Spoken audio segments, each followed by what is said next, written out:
पूर्वी भारतामध्ये आणि महाराष्ट्रामध्ये सुद्धा भुईमुगाचं क्षेत्र मोठ्या प्रमाणात होतं, परंतु विविध कारणामुळं त्याचं क्षेत्र घटत गेलेलं आहे.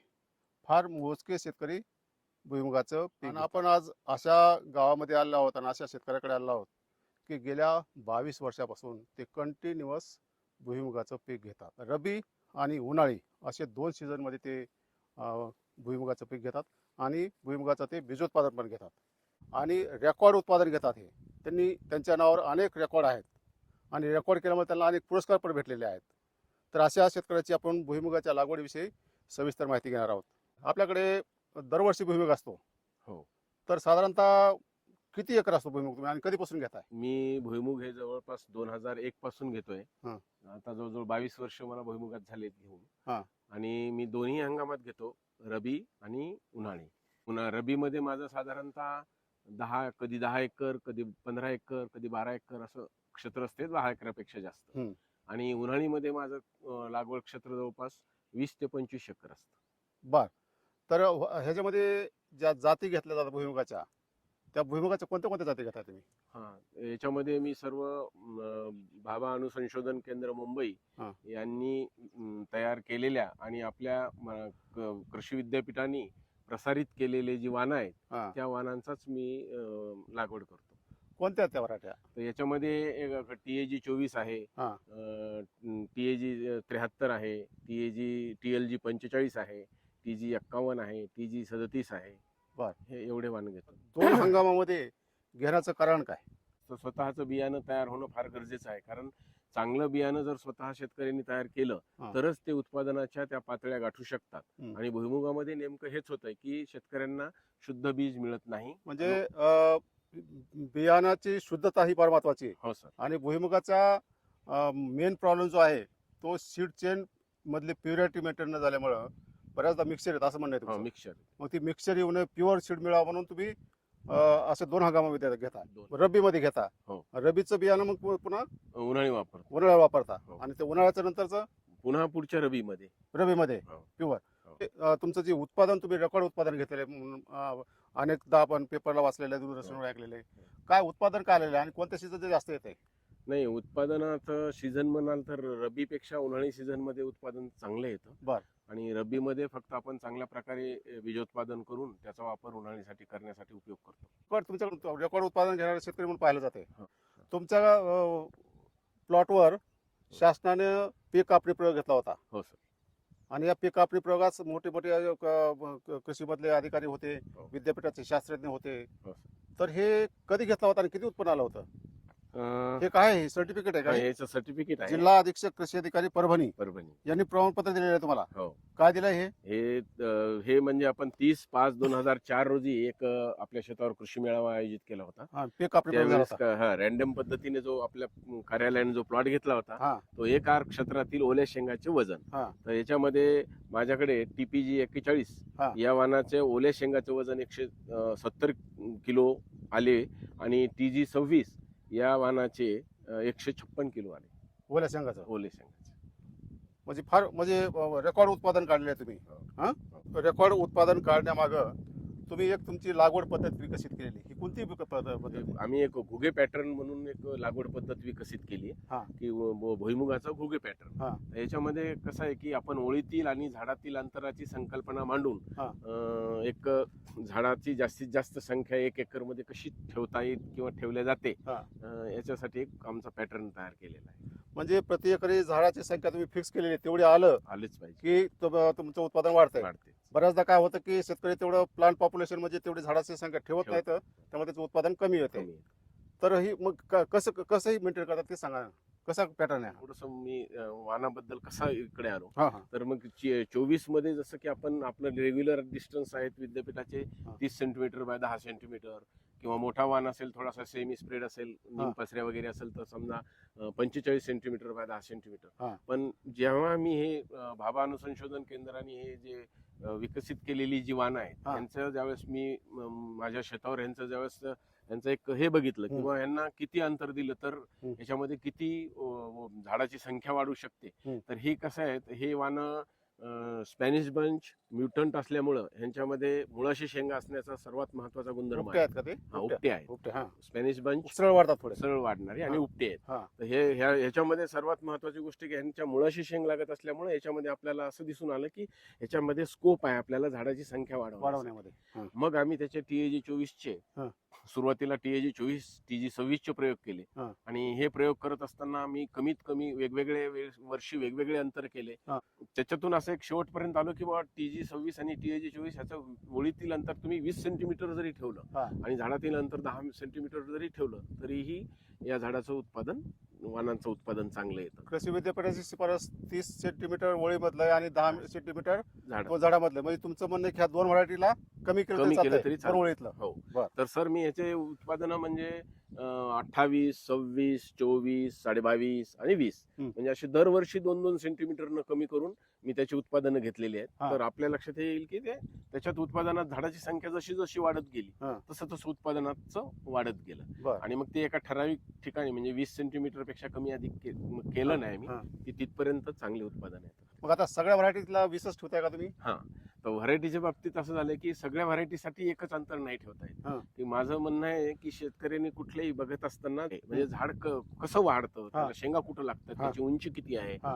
आणि तो सेमी स्प्रेड आहे का, हा. उभट आहे, हा. ह्याचा विचार करूनच ओळीतले अंतर ठरवायला पाहिजे. बर. मग आता सर माझ्या हिशोबानुसार मी ही जे 4-5 वाहनं घेतलीत हा. याच्यामध्ये मी सुद्धा वेगवेगळी अंतर घेतली. ती कशी घेतली ते तर सांगा. त्याच्यामध्ये समजा आता मी जर तुम्ही TAG 24 TG 26 घेत असाल हा. तर शेतकऱ्यासाठी सर्वात सुंदर अंतर आहे 22.5 सेंटीमीटर. 22.5 बाय 10. 22.5 बाय 10 10, म्हणजे हा. 22.5 सेंटीमीटर बाय 10 सेंटीमीटर. बर. हे 24 आणि 26 साठी. बर. आता जर समजा तुम्ही TG 37 घेत असाल, हा. TG 51 घेत असाल तर हा. ह्यांच्या थोड्या शेंगा बाजूला जातात. हा. म्हणजे यांना थोडीशी जर आपण जागा मोकळी जागा हा, लागते. दिली, मोकळी हा, जागा. मोकळी जागा हम्म. तर ह्याच्यामध्ये पुन्हा उत्पादनात वाढ मग होते. किती मग अंतर? आम्ही ते अंतर 25 सेंटीमीटर केलं. बर. 25 बाय 10. 25 बाय 10. बर. आता त्याच्यापेक्षा समजा TLG 45 कडे गेलो आपण हा. तर TLG 45 हा निम पसरे आहे, म्हणजे हा. सेमी स्प्रेड, पूर्ण स्प्रेड नाही होत पण हा. थोडा स्प्रेड आहे आणि हा. उपट्याच आहे. बर. पण ह्याला थोडस आणखी म्हणजे साधारणतः ह्यालाही ओळीतलं अंतर 30 सेंटीमीटर दिलं हम्म. आणि झाडातलं अंतर 10 सेंटीमीटर दिलं तर त्याचं सुद्धा उत्पादन खूप चांगलं आहे. चांगलं येत आहे. आता एवढं जवळ लावायचं म्हणल्यावरती लागवड पद्धत कशी असते त्याची? याची लागवड पद्धत अशी असते की आपली जमीन शेतकऱ्यांनी पूर्णपणे तयार केल्याच्या तुमची नंतर जमीन कशी आहे?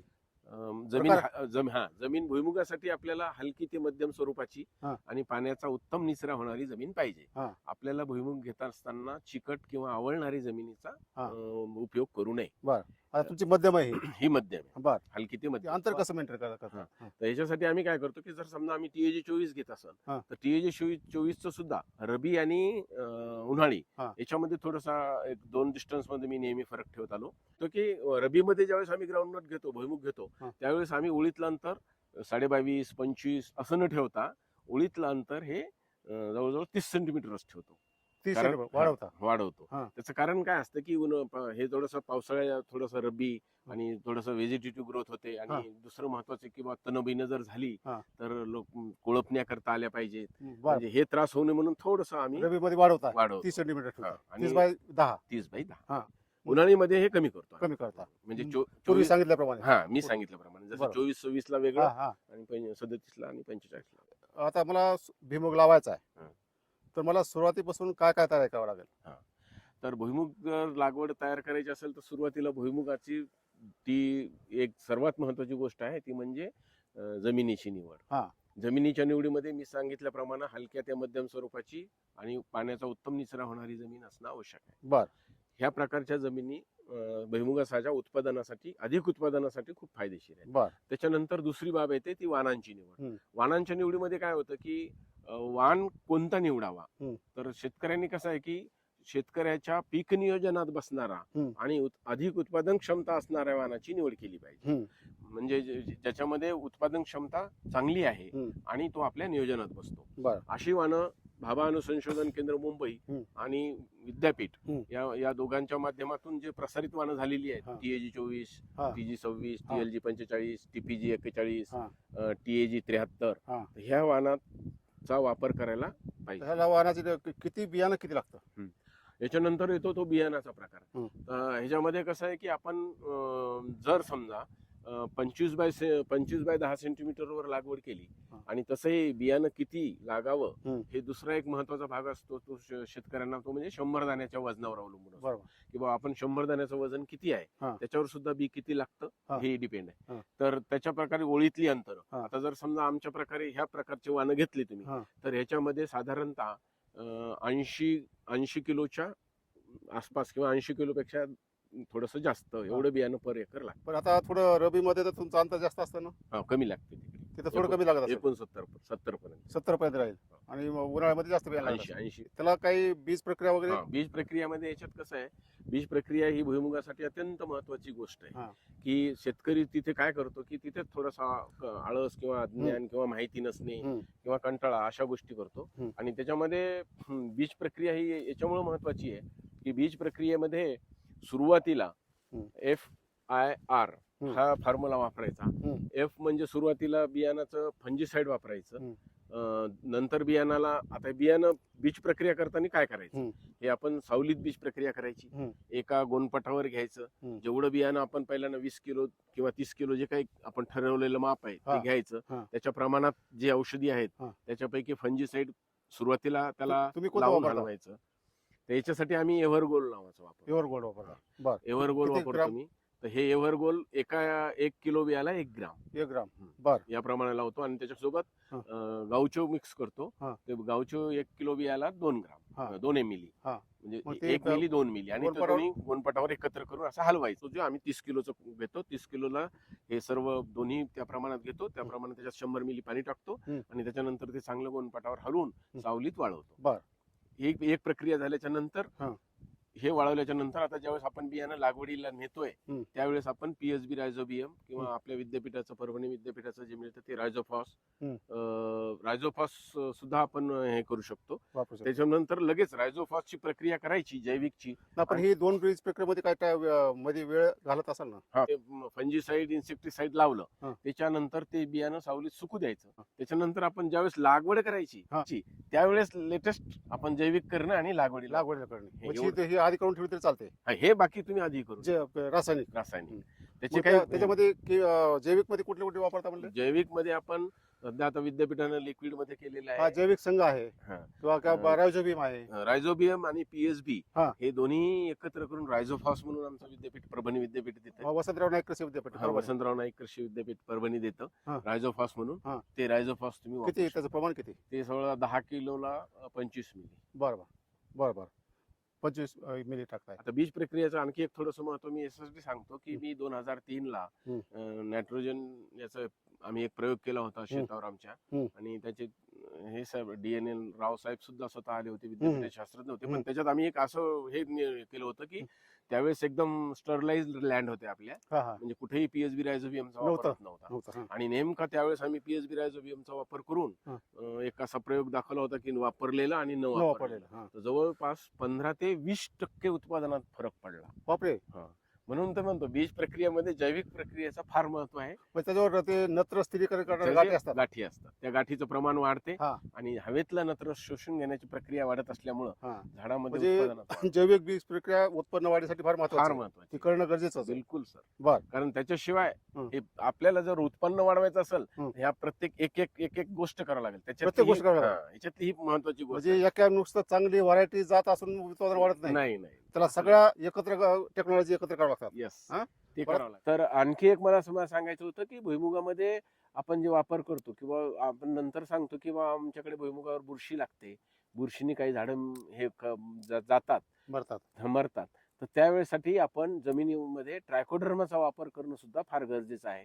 ज्यावेळेस आपण जैविक प्रक्रिया करतो जैविक प्रक्रियेनंतर एकरी 3 किलो 5 किलो पर्यंतही वापरू शकतो आपण. 3 किलो पर एकर वापरायला काही हरकत नाही. 3 ते 5 किलो आणि ती जर त्या प्रक्रियेसोबत बीज प्रक्रिया जर केली तर बुरशीचं खूप मोठं प्रमाण कमी होतं हे बीज प्रक्रियेसाठी. आणि आणखी एक प्रकार आहे जमिनी म्हणजे हे सर्व प्रकारे वेगवेगळ्या प्रकारे आपल्याला थोडं कंट्रोल मिळेल. 100% असं एकदम काही होत नसतं. तर हे एक कंट्रोल देईल. त्याच्यानंतर जर समजा तुम्ही जमिनीवर पाळी ज्यावेळेस पहिली पाळी देणार आहे वखर पाळी त्याच्या पाळीच्या अगोदर आपण जसं जिप्सम फेकणार आहे त्याच्यानंतर आपण लगेच शेणखतात ओलं करून जर मिसळून ही ट्रायकोडर्मा एकरी 5 किलो त्या शेणखतात मिसळून एकरी 2-3 बॅग शेणखत जर फेकल्या गेलं आणि लगेच पाळी दिली, पण हे मात्र उन्हात करायचं नाही. त्याला कमीत कमी तापमानात असलं पाहिजे. जमिनीत ओल अशा- पाहिजे. हा.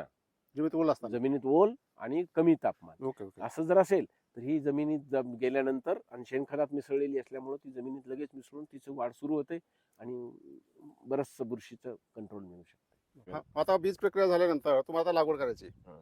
तर लागवड कशी करता तुम्ही? हा, आता बीज प्रक्रिया झाल्यानंतर लागवड करताना सुरुवातीला आपण वाण घेणार कोणता हा एक ठरवू, किंवा आपण हा. TAG 24 घेतला. बरं. मात्र TAG 24 साठी आम्ही अंतर ठरवलेलं आहे की 22.5 सेंटीमीटर. हा. ओळीतलं अंतर 22.5 रब्बी सेंटीमीटर उन्हाळ्यासाठी. उन्हाळीसाठी. उन्हाळ्यासाठी. हा. हा, रब्बीचं नाही, आता उन्हाळीचं सांगतो. हा, हा. तर 22.5 सेंटीमीटर. आणि त्याप्रमाणे मग आम्ही काय करतो की ती जी एक तिफन आहे आपल्याकडे, ऑटोमॅटिक तिफन असते. ती ऑटोमॅटिक म्हणजे काय, तिच्यात 2 खोके असतात. हा. 2 खोक्यामध्ये एका खोक्यात ते रहाट बसवलेले असतात 4, हा. दुसऱ्या खोक्यात 4. हा. आणि त्याच्या साह्यानं आम्ही ते मोठं हे बसवतो, खत पाडायचं. हा. आणि त्याच्यात दोन्ही याच्यात एकात रासायनिक खत घेतो हा. आणि एकात मायक्रोन्युट्रिएंट घेतो. बर. म्हणजे असं वेगवेगळे घेऊन हा. ते मग काय करतो की त्या तिफणीला आम्ही आखणी करतो. हा. आणि त्या आखणीच्या आधी खत पेरून घेतात खत पेरून घेतो. आणि रेषा पण पडतात. रेषा पडतात त्या म्हणजे तिफणीनं खत पेरून घ्यायचं. हा. आणि त्या ज्या रेषा पडतात हम्म. त्याच्यातल्या मग 2-2 लाईन एका स्त्रीला आम्ही लेबरला देतो टोकन करायला. टोकन करायसाठी. आणि बर. त्यांना सांगितलं जातं किंवा आपल्याला 10 सेंटीमीटर म्हणजे साधारणतः रफटफ आपलं 4 बोटाच्या 4 बोटावर अंतरावर लावायचे. 4 बोटावर एक बी लावायचं. बर. ते एक बी लावायचं. हा. ते लावल्यानंतर तेच लेबर नंतर माती सुद्धा हाताने झाकते. हा. आणि फक्त आपण एवढीच काळजी घ्यायची हा. की हे बी लावताना 1 ते 1.5 इंचापेक्षा जास्त खोल गेलं न पाहिजे. बर. 1-1.5 इंचापेक्षा जास्त खोल जायला नको. 1 इंचापेक्षा. हा, अशा प्रकारची आपण लागवड खोल करायची. गेलं तर उगवत नाही. हा, मग उगवण्याला प्रॉब्लेम येते, बर. लवकर येत नाही. बर. आणि मग जर हे झालं तर पुन्हा खराब बी सडण्याची शक्यता असते. बर. त्याच्यामुळे 1-1.5 इंचावरच बी घ्यायचं. ते बाईंनी हाताने झाकायचं. आणि ते झाकल्यानंतर जेवढी आपण लागवड केली एवढ्या क्षेत्राला संध्याकाळी हा. 1 ते 1.5 तासाचं स्प्रिंकलर द्यायचं. बर. हे स्प्रिंकलर फक्त वरची जी मोकळी लावल्यावर माती आहे, लावल्यावर लगेच लगेच लगेच त्या दिवशी हा.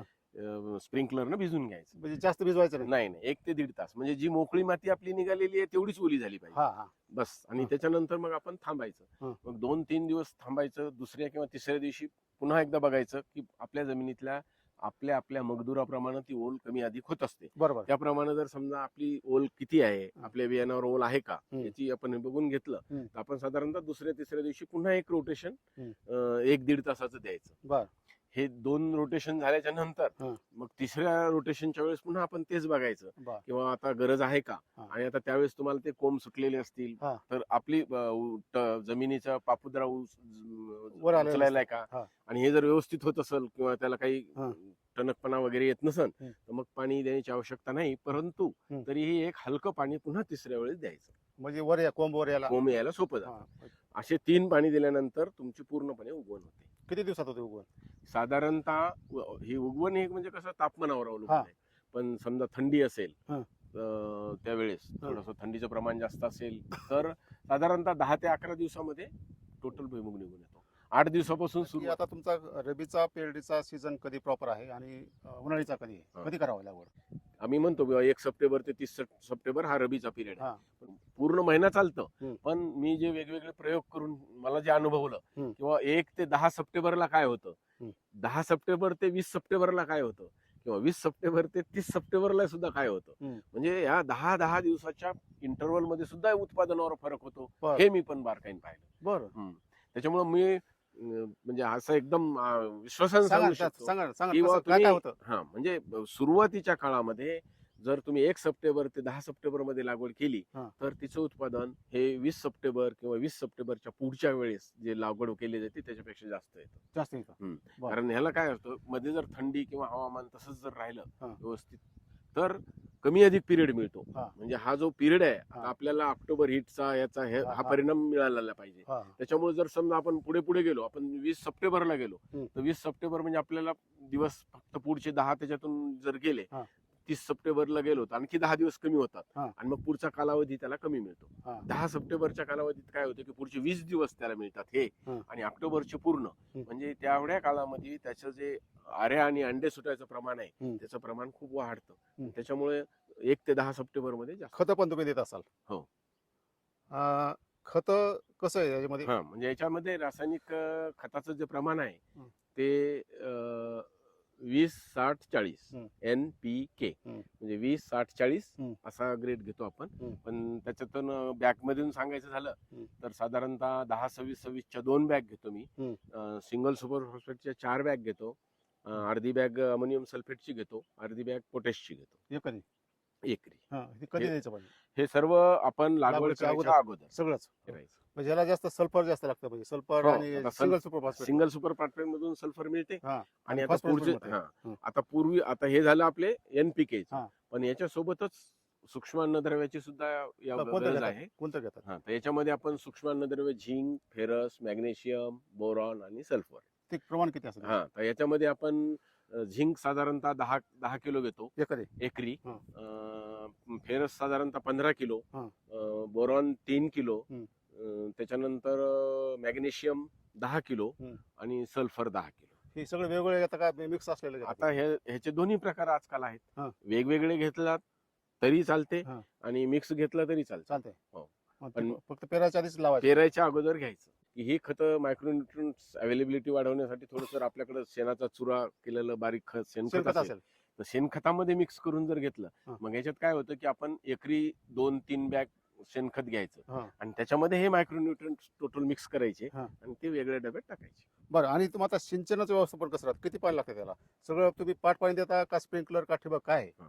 तर याला पाण्याचं व्यवस्थापन सुद्धा तसंच महत्वाचं आहे. हं. पण भुईमुगाचं कसं आहे की सुरुवातीचा जो कन्सेप्ट होता आम्हीच जे घेत होतो हं. म्हणजे 2017 किंवा 2001च्या अगोदरचं हं. 1977 वगैरे, हं. तर आम्हीच दांड पाण्यानं हं. भुईमुगाला सर्वात कमी पाणी लागतं. हं. कमी पाणी जास्त वेळा. बरं. पण इंटरव्हल जर जास्त गेले तर हा. त्याचा उत्पादनात खूप मोठा फायदा होतो.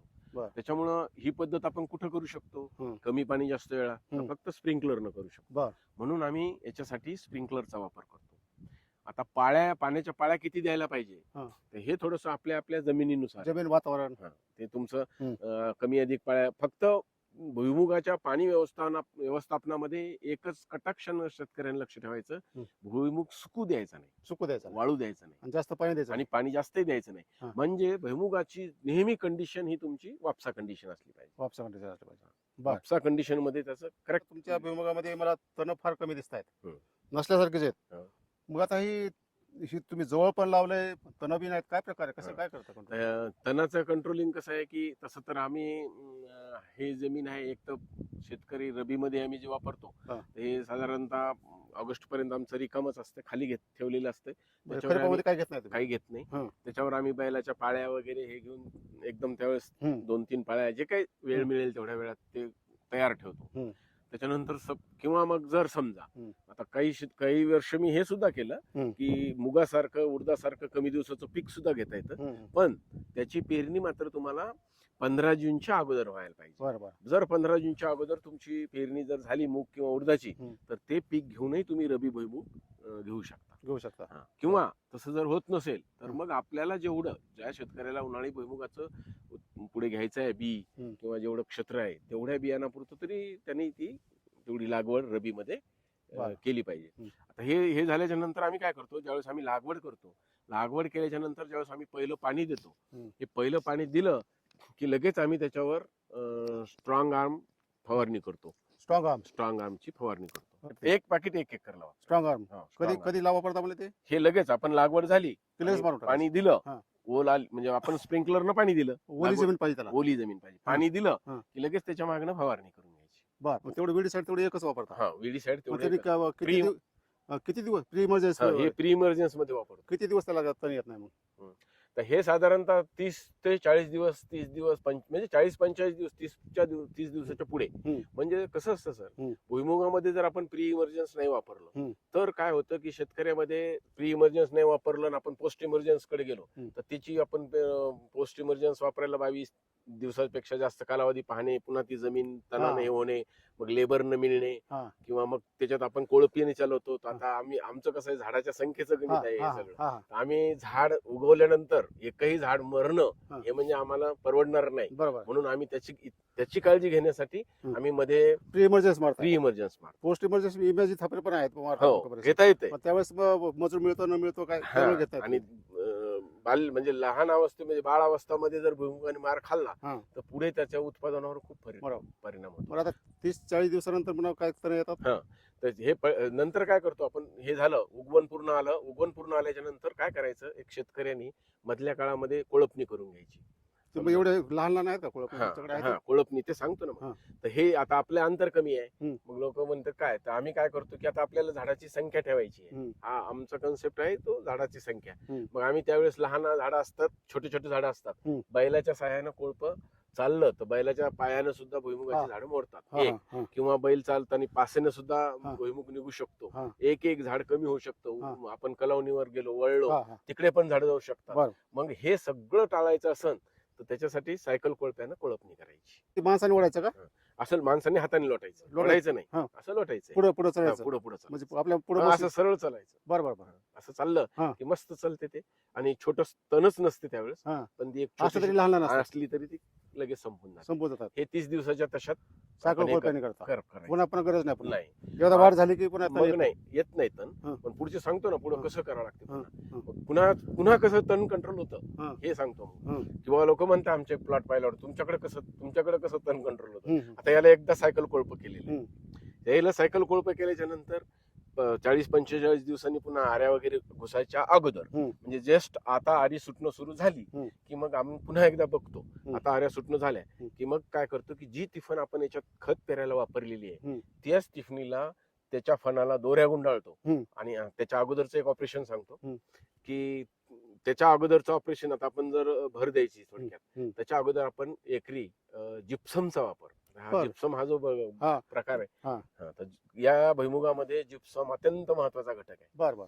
कारण जिप्सम मध्ये कॅल्शियम आणि सल्फर असल्यामुळं हो, हो. आपल्याला शेंगा भरता भरणे, वाढ परिस्थिती हा, वाढते. पोचटपणा कमी करणे आणि वजन वाढणे, हा. याच्यासाठी जसं आपण सल्फर वेगवेगळ्या हम्म. माध्यमातून वापरतो, हम्म. तसंच या जिप्समच्या माध्यमातून सुद्धा हम्म. वापरले जातं. त्याच्यामुळे मग काय किती करतो आम्ही? वापरता त्याच्यासाठी आता जिप्समचं मी थोडस पुन्हा सांगतो हम्म. की जिप्सम वापरताना आपण कमीत कमी एकरी 5 बॅग तरी टाकायला पाहिजे.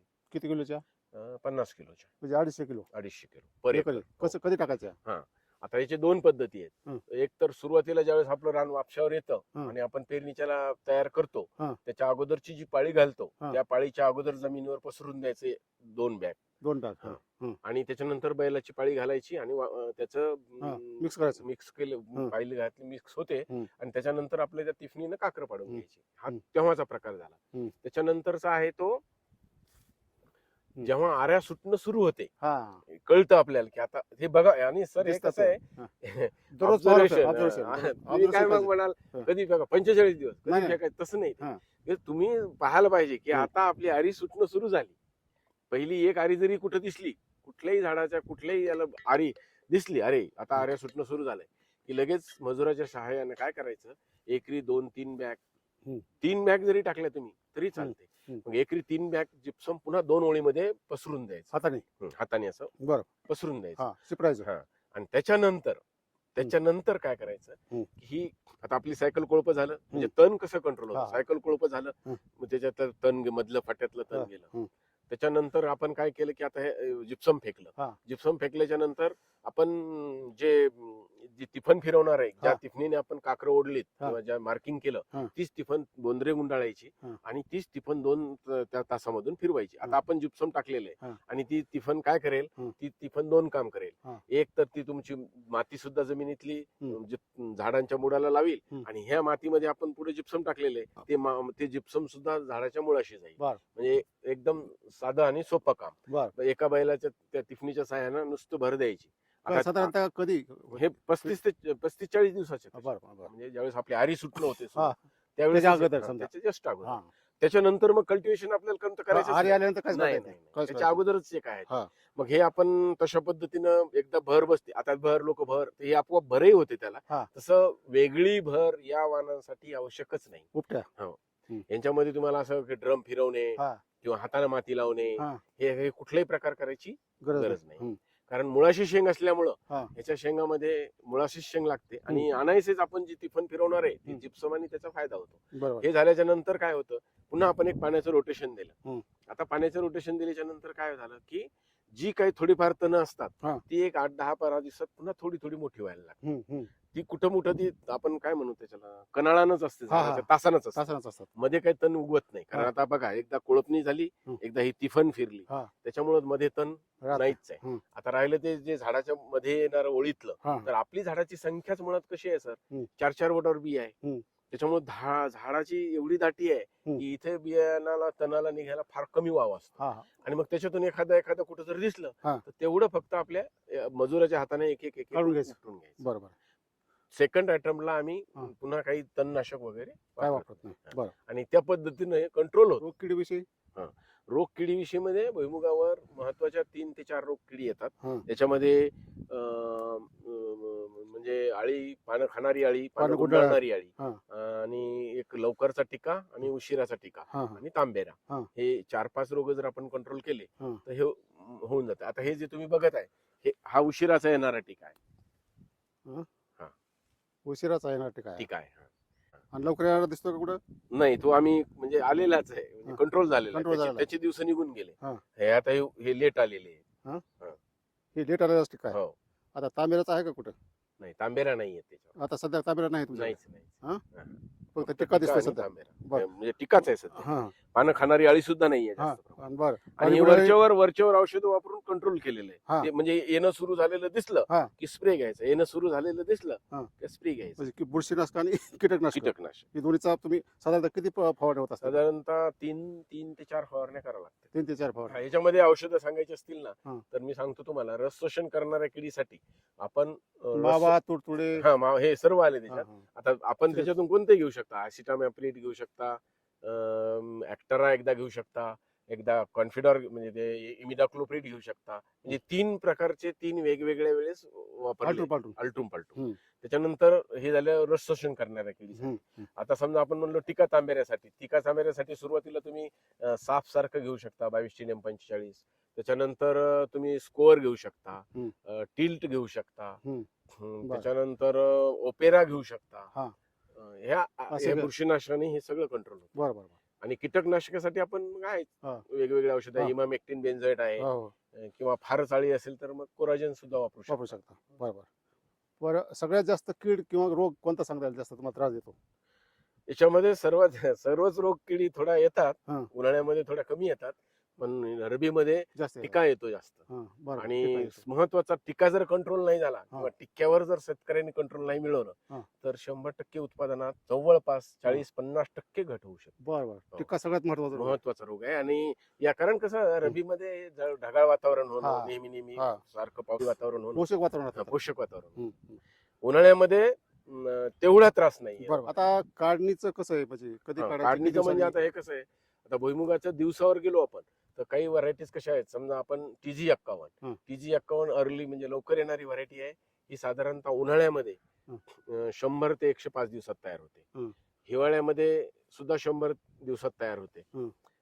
TG 24 कडे गेला तर 24 साधारणतः 110 ते 110 दिवसात तयार होते. पण 37 असेल तर ती साधारणतः 115 ते 20 दिवस घेते. किंवा TLG 45 सुद्धा 120 दिवस घेते. अशा हा झाला त्यांचा दिवसाचा येणारा कालावधी, काढणीस येणारा कालावधी. पण जर हवामानात आपल्या काही वेगवेगळे बदल होत गेले तर हे काढणीचे हंगाम दिवस त्याच्यावरनं जाता एक 8-10 दिवस मागे पुढे होऊ शकतात. मग त्याच्यासाठी शेतकऱ्यांनी काय करायला पाहिजे, कारण किंवा आपण जर 120 दिवस मोजत बसलो तर मग कधी कधी पाण्याचं उन्हाळ्यामध्ये काय होतं की पाण्यामध्ये टेम्परेचर वाढतं आणि पाणी याच्यामुळे बुरशी वाढायला सुरुवात होते भुईमुगामध्ये. तर ते बुरशी येऊ नये म्हणून याच्यासाठी आपण काय करायचं, आपण आपल्या भुईमुगाचे प्रत्येक एकरातल्या 3-4 ठिकाणची झाडं घ्यायची. 3-4 ठिकाणची झाडं घेतल्यानंतर ते त्याच्यातल्या 80% शेंगांची जर समजा टरकलं आतून काळी पडली तर समजा आपला भुईमुग काढायला आला. आला हा. आणि जर समजा आपली तेवढी काळी पडली नसतील हा. तर मग थोडस तेवढेपर्यंत थांबायचं. हा. हा हा खरा ठोकताळा वापरायचा. बर. कारण त्या दिवसावरही नाही जायचं हा. आणि स्वतः बघूनच हे हा. ऑब्झर्वेशन करूनच हे करावं लागतं. निर्णय घ्यायचा. कशी काढणी कशी करता? आता काढणी करत असताना आमच्याकडे आता आमचे बियाणे प्लॉट असल्यामुळं आम्ही हे एकरेजनं देतो. हम्म. तर आता समजा यावर्षी 7,000 रुपये एकर, 7,500 असं दरवर्षी एकरेजनं वाढत चालतं. मग ते उपटून घ्यायचा. उपटून त्यांनी पूर्णपणे शेंग तोडून माती चाळून हा. तयार करून पोते भरून. परंतु शेतकऱ्यामध्ये सर्वात महत्वाची एक जे काढणीचा जो नुकसानीचा भाग आहे तो मी फार सांगू इच्छितो की कसं होतं की आता आम्ही माझ्या शेतावर मी माझी लागवड करतो आणि माझी लागवड करत असताना माझ्याकडे मी साधारणतः एका एकरमध्ये 1.5 लाख 1,70,000 पर्यंत प्लांट ठेवतो. पण जरी आपण असं कमीत कमी प्लांट धरले आणि ॲव्हरेजली 1.5 लाख प्लांट एका एकरमध्ये धरले आणि जर समजा एका झाडाची जर एक शेंग खुडली तर एक शेंग साधारणतः वजनानं 1 ग्राम म्हणजे जमीत राहिली. 1 ग्राम भरते. आणि जर समजा तुम्ही पाण्याचं व्यवस्थापन नीट नाही केलं काढणीच्या वेळेस तर काय होऊ शकतं, तर मग काय होईल, एक शेंग खुडली तर तुमचं जर 1.5 लाख झाड असतील तर 1.5 क्विंटल उत्पन्न जाईल. तुमचे जर 2 शेंगा खुडल्या तर 3 क्विंटल उत्पादन जाईल. 3 खुडल्या तर 4.5 क्विंटल उत्पादन जाईल आणि त्याच्यामुळं तुमचा खूप मोठा नुकसान होईल उत्पादनाचं. त्याच्यामुळं शेतकऱ्यांनी सर्वात महत्वाची काळजी काय घ्यायची की शेंगा आपला जे काढायचा आहे उद्या भुईमुग, त्या भुईमुगाचं क्षेत्र ते 20 गुंठे असो, 1 एकर असो, जे तुमच्याकडे मजूर उपलब्ध असेल त्या हिशोबानं तेवढंच जमीन फक्त संध्याकाळी 1.5 तास स्प्रिंकलर देऊन भिजवायची आणि भिजवल्यानंतर त्या जमीन सकाळी काढायची. रात्री भिजवून सकाळी काढल्यानंतर ती जमीन एकदम मस्त मोकळी होते आणि तुमचं शेंगा खुडण्याचं प्रमाण एकदम नगण्य म्हणजे नगण्य होतं. हा सर्वात महत्वाचं काम आहे त्यातलं उत्पादन वाढीतलं. तर हे शेतकऱ्यांनी करणं गरजेचं आहे. आता हे तुम्ही सीड प्रोडक्शन घेताय, तर ह्या सीडचं काय करता तुम्ही? कोणत्या प्रकारचं सीड? हे आता हे जे तयार करतो आपण हे बीजोत्पादन, हे आपण सर्व बाबा अनुसंशोधन केंद्रांचे जे सायंटिस्ट लोक आहेत तेच तयार करतात. त्यांच्या मार्गदर्शनाखाली फक्त आपण इथं आपली जमीन आणि आपलं ॲग्रोनॉमी म्हणजे आपण कष्ट असं हे एवढंच देतो. बाकी सर्व त्यांच्या मार्गदर्शनाचं असतं. मग ती बियाणं ते घेऊन जातात का? हो, बियाणं. बरेचसे लोक बाजारातून बियाणे घेतात, पण तिथं जर्मिनेशनचे फार प्रॉब्लेम राहतात, बरेच उगवत नाही म्हणतात. हो. तर ह्याची उगवण क्षमता किती दिवस टिकते? ह्याची उगवण क्षमता हे कसं आहे, यांची सुप्तावस्था फार कमी आहे. याच्यामध्ये 10 ते 15 दिवसाच्या वर सुप्तावस्था नाहीये. मग हे जमीन आता रबीतला आपण समजा काढलं का 15 दिवसांनी लगेच आपण याला रिसोईंग करू शकतो, वापरू शकतो. आणि त्यावेळेस जर आपण हे वापरलं तर 100% उगवण होते. म्हणजे 98-99 तर नक्कीच होते, त्याच्याही वर होते. 100ला 100 दाणे निघतात. आता याची उगवण शक्ती बाजारातून कमी होते, त्याचे अनेक कारण आहेत. ते वाळवल्या कसे जाते, ते कोण्या तापमानात काढले जाते, ते कसे याच्यात असते मॅनेजमेंट मध्ये, त्याच्यामुळे ते थोडंसं कमी अधिक येते. तुमचं आता उन्हाळ्याचं जे बियाणं तयार करता ते कधी वापरलं पाहिजे? आता आम्ही जे मे मधलं हे बियाणं तयार करतो हे आम्ही लगेच सप्टेंबर मध्ये वापरतो. पण ते आमचं पूर्ण शेडनेट खाली वाळवलेलं म्हणजे पूर्ण सावली खाली वाळवलेलं असतं. त्याच्यामुळे त्याची उगवण शक्ती ही साधारणतः 3-4 महिनेपर्यंत कमी होत नाही, थोडी थोडी कमी होत जाते. जसं की आपण मेला काढलं, जूनला थोडी कमी होईल, पण सप्टेंबरला साधारणतः 70-80% वरच असते. म्हणजे बाकीच्या पिकाचं कसं आहे, एकदा ह्या वर्षीचं बियाणं पुढल्या वर्षी वापरता येतं, तसं ह्याच्यामध्ये होत नाही. याच्यामध्ये तसं होत नाही. उन्हाळ्यातलं बियाणं जसं आपण पुन्हा पुढच्या उन्हाळ्यात वापरू असं जर म्हटलात तर त्याची उगवण खूप कमी येते. पण कसं होतं माहितीये का, जर समजा तुम्ही आता हा रबीतला भुईमुग घेतला, याचा महत्वाचा उद्देश हा आहे की जर तुम्ही ते कमी तापमानात जर वाळल्या गेलं तर त्याची उगवण शक्ती 1 वर्षभर सुद्धा येते.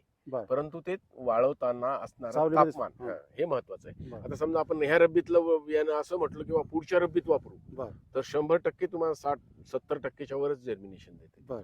पण उन्हाळ्यातलं जर म्हणलं आपण तर उन्हाळ्यातलं मात्र देत नाही. म्हणजे कमी तापमानात जर याची काढणी झाली म्हणजे खरीप आणि रब्बी मधली तर ती टिकू शकते, पण उन्हाळ्यातली टिकवण्यासाठी मात्र आपल्याकडे भुईमुगाचं क्षेत्र कमी होण्यामाग अनेक कारण आहेत. त्यातलं प्रमुख कारण एक आहे वन्य प्राण्याचा त्रास.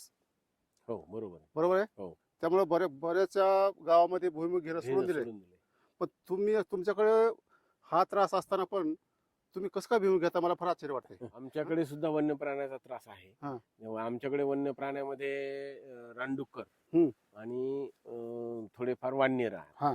तर हे वानराचं तर आम्ही माणूस करून सांभाळतो. म्हणजे माणसं तुम्ही उभेच असता तुमची बांधाला. हो, म्हणजे एक माणूस तिथे प्लॉटवर असतोच. हा. तो दिवसभर ते काम करून वानरही सांभाळतो. बर. ते शेतातलं काम आणि ते दुसरं महत्वाचं आहे ते म्हणजे हा. रानडुकराचं. तर रानडुकरासाठी मी शेतकऱ्यांना नेहमी सांगेन की माझ्याकडे बरेचसे शेतकरी आतापर्यंत व्हिजिट करतात. ते म्हणला की बा आम्ही भुईमुग घेत नाही का घेत नाही तर रानडुकराचा त्रास होतो. हा. मी जवळजवळ आता 10 ते 12 वर्षापासून एक झटका मशीन म्हणून जे निघालेलं बर. आहे याचा वापर करतो. तर या झटका मशीन मध्ये काय की सौर ऊर्जेवर चालणारं मशीन आहे बर बर बर. आणि त्याला 2 तारं आणि 80 लिटर मध्ये जर चहूबाजूनं आपल्या भुईमुग क्षेत्राला लावलं बर. आणि ते सौर ऊर्जेवर असल्यामुळं त्याची चार्जिंग बॅटरी वगैरे सौर ऊर्जेनंच होते. आणि त्याच्याप्रमाणे जर ते त्याच्याजवळ जर डुक्कर वगैरे आलं किंवा कुठलाही वन्य प्राणी म्हणजे जसं की हा. कुत्रा आहे, गाय आहे, हा. जनावर आहे हा. आणि त्याचा जर त्याला संपर्कात आलं तर ते त्याला एक चांगल्या मोठ्या प्रकारे शॉक देतं. बर बर. आणि त्याच्यामुळे ते काय होतं की ते डुक्कर किंवा वगैरे कुठलाच प्राणी आत येत नाही. म्हणजे स्वरावर चालणारी सिस्टीम तुम्ही 12 वर्षापासून वापरताय. हा. बरेच शेतकरी म्हणतात की ते नंतर नंतर व्यवस्थित चालत नाही. तुमच्याकडे कसं काय चालली? हा, नाही माझ्याकडे तर आता याच्यापासून मशीनला काही प्रॉब्लेमच नाही ना, काही बिघाड होतच नाही त्याच्यासाठी. बर बर. फक्त काय आहे की जे आपण इन्सुलेटर आणि जी तार वापरतो हा. ना, ते तार वापरताना फक्त एवढीच काळजी घ्यायची किंवा त्या ताराला अर्थिंग व्हायला नको कुठली गवताची किंवा हा. पिकाची पानाची. हा. आणि ते जर नाही झालं तर त्याला काही होतच नाही. म्हणजे खाली निर्मळ असायला पाहिजे. निर्मळ असायला पाहिजे. कुठलं गवत बिवत नको त्याला. नको मग ते टिकतंय ते. टिकतंय. 12 वर्षापासून आहे. हो हो. किती खर्च येतो एकरी? हे साधारणतः मोठी मशीन मला वाटतं आता ती काहीतरी 10-10.5 रुपयाला येते. एकरी? हा, एकरची? 1 एकर नाही, हा. तिच्यात जवळजवळ तुम्ही 50 एकर करू शकता. बर बर बर.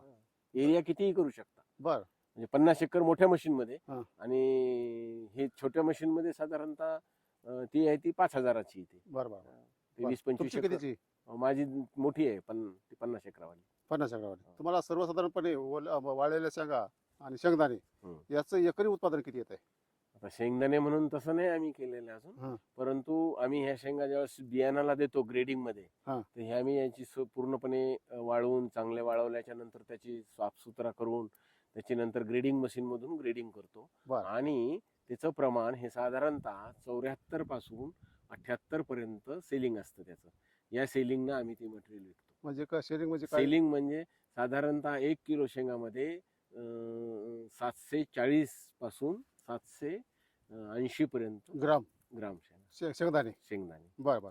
आपण एकरी किती वाळलेले तुम्हाला काढा ना अंदाज किती शेंगा निघतात वाळलेल्या? वाळलेल्या शेंगांचं प्रमाण एकरी साधारणतः 22-25 क्विंटल पर्यंत सरासरी येतं. 22-25 क्विंटल पर्यंत येत आहे. हो. बर बर. म्हणजे ओल्या शेंगामध्ये आणि वाळलेल्या शेंगामध्ये एवढा फरक पडतो? हो, पडतो सर. हा. 60-40 तर आपल्याला धरायला हरकत नाही. हा. आता हे जरी तसे प्रमाण असले हा. तर याच्यात आणखी खूप काही बारकावे आहेत की बर. जे ठोकताळ्यात नाहीत बसत. हा. जर समजा आपण म्हणलो 60-40 हा. किंवा 60-40 नाही, हा. एखाद्या वेळेस हे तुम्हाला 70% पर्यंत शेंग निघू शकते. बर. म्हणजे 70-30 वाळलेली. होऊ शकते. हो. बर. मग हे कशावर आहे? हे तुमचं मॅनेजमेंट, बर. तुमची जमीन, तुम्ही हा. दिलेलं पाणी, हा. तुम्ही दिलेलं केलेलं व्यवस्थापन. हा. म्हणजे जर शेंगा भरणीचं प्रमाण चांगलं असेल, हा. शेंग जर चांगली भरली असेल तर पर्सेंटेज कमी होतं. बर बर बर. ते 70 पर्यंत तर पीक उभं असताना सुद्धा आपल्या त्या पिकाची उत्पादकता किती येऊ शकते याचा आपण अंदाज बांधू शकतो. आता बरोबर. हे जे मधुकर घुगे आहेत तर ते काय करतात की दरवर्षी एका स्क्वेअर मीटरमध्ये किती भुईमुगाची झाडं आहेत त्याच्यावरून त्यांचं प्रति एकर तेवढी प्रॉपर झाडाची संख्या आहे का नाही हे कळतं. म्हणजे जेवढे जास्त प्रॉपर म्हणजे जेवढे रिकमेंडेड प्लांट पॉप्युलेशन आहे प्रति एकरचं तेवढं जर असेल तर उत्पादन वाढतं. तर ते दरवर्षी ते 2-3 ठिकाणी एका स्क्वेअर मीटरमधले झाडं मोजतात आणि त्यामध्ये प्रति एकर किती बरोबर झाडं आहेत नाही ते त्यांच्या लक्षात येतं. आणि त्याच्यानंतर त्यांनी ज्यावेळेस शेंगा पक्व होतात त्यावेळेस तेवढ्या स्क्वेअर मीटरमधल्या शेंगा मोजतात आणि त्या शेंगाहून तुमचं प्रति एकरी उत्पादन किती येणार आहे हे पण अंदाज त्याला बांधता येतो. तर ते कसं करतात ते आपण पाहू. 1 स्क्वेअर मीटर मधली किंवा पर एकरची झाडाची संख्या किती आहे याचा जर एक साधारण आपल्याला अंदाज घ्यायचा असेल तर हा अंदाज घेण्यासाठी आपल्याला 1 स्क्वेअर मीटर मध्ये आपण 2-3 ठिकाणी जर असं टेस्ट केलं तर आपल्याला किती 1 स्क्वेअर मीटर मध्ये झाडं आहेत याचा एक अंदाज येऊन जाईल. कारण याच्या उत्पादनासाठी फार महत्वाचं आहे की 1 स्क्वेअर मीटर मध्ये झाडं किती, अशी 2-3 ठिकाणची ट्रायल झाल्यानंतर मग 1 एकर मध्ये अंदाजे किती, 1,40,000 झाडं आहेत का, 1,50,000 झाडं आहेत का, 1,60,000 झाडं आहेत, असं याचं एक गणित लागण्यासाठी हे आपण 1 स्क्वेअर मीटर मधली झाडाची संख्या मोजणं गरजेचं कसं आहे. सांगा ना. तर हे आता सध्या ओळीतलं अंतर 30 सेंटीमीटर आहे, झाडातलं अंतर 10 सेंटीमीटर आहे. या प्रमाणात आता आपण जर 1 स्क्वेअर मीटर मधल्या जर लांबी मोजली तर याच्यामध्ये 3 लाईन बसतात त्याच्यात 30 सेंटीमीटरच्या, आणि 30 सेंटीमीटरच्या 3 लाईन मध्ये किती झाडं आहेत याचं आता आपण हे गणित घेतो इथे. आता हे आम्ही एक मीटर 1 स्क्वेअर मीटर मध्ये 1 मीटर लांबी घेतोय. आता हे 1 मीटर लांबीमध्ये इथं आले. आता तिकडे झाडं. आता आपण 1 स्क्वेअर मीटर मध्ये झाडं किती आहेत, म्हणजे एका लाईन मध्ये किती झाडं आहेत. हे आता ह्याच्या 3 लाईन मध्ये 1 स्क्वेअर मीटर मध्ये 32 झाडं बसले. 1,20,000 पर एकर झाले. उन्हाळ्यामध्ये याच्यापेक्षा जास्त येते प्लांट पॉप्युलेशन. रब्बीमध्ये उगवण शक्ती कमी राहत असल्यामुळं आणि रोगराईचं प्रमाण डिस्टन्स जास्त. आणि ओळीतलं अंतर, आणि याच्यामध्ये ओळीतलं अंतर आपण जास्त वापरतो. आता हेच अंतर आपण या वाहनासाठी 22.5 सेंटीमीटर ज्यावेळेस वापरतो उन्हाळ्यामध्ये, तर उन्हाळ्यामध्ये काय होतं की 22.5 सेंटीमीटर जर वापरलं तर 10 झाडांना 4 लाईन बसतात, म्हणजे याच्यामध्ये 1 लाईनची वाढ होते, आणि त्याच्यामुळे ती झाडाची संख्या तिथे वाढून येते. आता याच्यामध्ये 1 लाईन कमी येते कारण ह्याच्यात आपण ओळीतलं अंतर वाढवलेलं आहे. आता आपण एका झाडाच्या शेंगा मोजू की त्या साधारणतः या झाडाच्या स्क्वेअर मीटर मध्ये किती शेंगा निघू शकते. आता बघा 1 2 3 4 5 6 7 8 9 10 11 12 13 14 15 16 17 18 19 आणि 20 21 शेंगा आहेत त्याला. आता साधारणतः या एका झाडाला 21 शेंगा आहेत, आणि आता 21 शेंगा आणि आपली झाडं समजा 32 आहेत, आपण 30 पकडा गणित करायला, तर 21 गुणिले 30 म्हणजे 20 त्रिक 60 म्हणजे 600 शेंगा. आता 600 शेंगा म्हटलं का एका शेंगेचं वाळून साधारणतः वजन 1 ग्राम येते एका शेंगेचं, म्हणजे साधारणतः 600 ग्रामच झालं. आणि जर त्याचं आपण गुणाकार केला 1 एकरसाठी तर हे 6 × 24 क्विंटल पर्यंत येण्याची याची पॉसिबिलिटी. आता ही झाली शक्यता. आता कधी कधी होईल कसं की कुठे झाडाची संख्या कमी येईल, कुठे जमिनीचा इफेक्ट येतो, कुठे बॉर्डर इफेक्ट येतो, तर हे पण वाहनाची आपण पोटेन्शियलिटी इथे तपासल्याच जाते की कमीत कमी तुम्हाला. तर आमच्या अंदाजानुसार हे आता सगळं पाहिलं नेहमीच्या अनुभवानुसार, तर मला नाही वाटत की याच्यात 20 क्विंटल पेक्षा कमी वाळलेल्या शेंगा होतील.